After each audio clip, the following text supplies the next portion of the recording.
नमस्कार दोस्तों, स्वागत है आपका हमारे चैनल पर, जहां हम आज आपको लियोनार्डो दा विंची की अद्भुत और इंस्पिरेशनल कहानी सुनाने वाले हैं।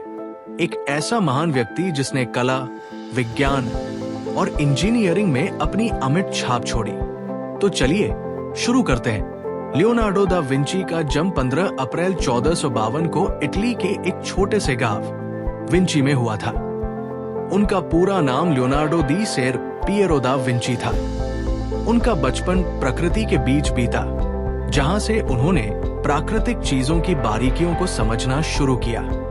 लियोनार्डो ने अपनी कला की शिक्षा फ्लोरेंस में ली।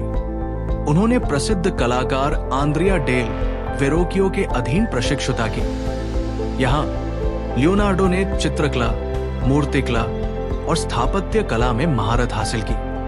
लियोनार्डो की प्रारंभिक कृतियों में अनुन्सिएशन और द लास्ट सपर शामिल है। इन चित्रों में लियोनार्डो ने अपनी अद्वितीय शैली और कौशल का प्रदर्शन किया।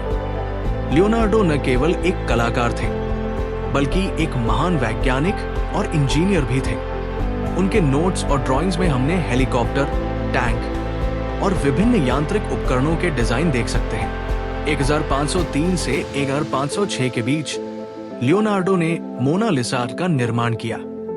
इस चित्र की रहस्यमय मुस्कान और उत्कृष्ट विवरण आज भी दुनिया भर में प्रशंसा का केंद्र है। ये पेंटिंग एक इटालियन महिला लिसा घेरार्दिनी का पोर्ट्रेट है। कहते हैं कि इस चित्रकला का उद्देश्य था लिसा के पति फ्रांसेस्को डेल जियोकोंदो के लिए एक यादगार उपहार बनाना। मोनालिसा की मुस्कान को रहस्यमय कहा जाता है।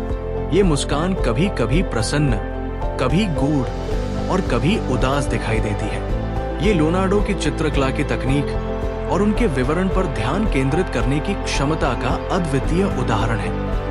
आज मोनालिसा पेरिस के लूवर संग्रहालय में प्रदर्शित है। ये संग्रहालय में सबसे ज्यादा देखी जाने वाली और फोटो खिंचवाई जाने वाली कृति है।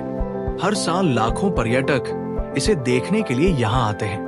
लियोनार्डो के जीवन में कई महान घटनाएं हुई। एक बार उन्होंने मिलान के ड्यूक लुडोविको स्फोर्जा के लिए एक विशाल घोड़े की मूर्ति बनाने का प्रस्ताव रखा।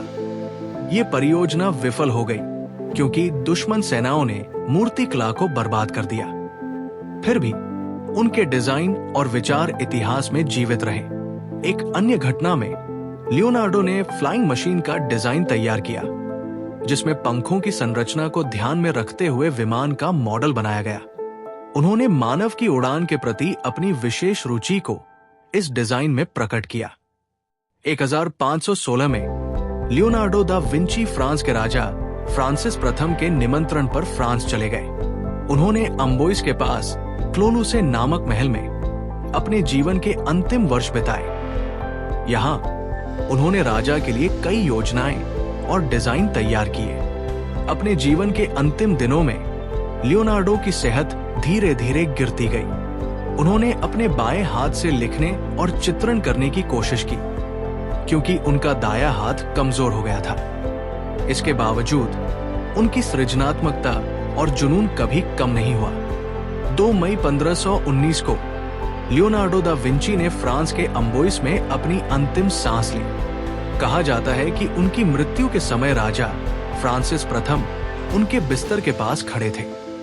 दोस्तों, लियोनार्डो दा विंची की कहानी एक अद्वितीय प्रतिभा और महानता की कहानी है। अगर आपको ये वीडियो पसंद आया हो तो इसे लाइक और शेयर करें और हमारे चैनल को सब्सक्राइब करना न भूलें। अगली बार फिर मिलेंगे एक नई और रोमांचक कहानी के साथ। धन्यवाद।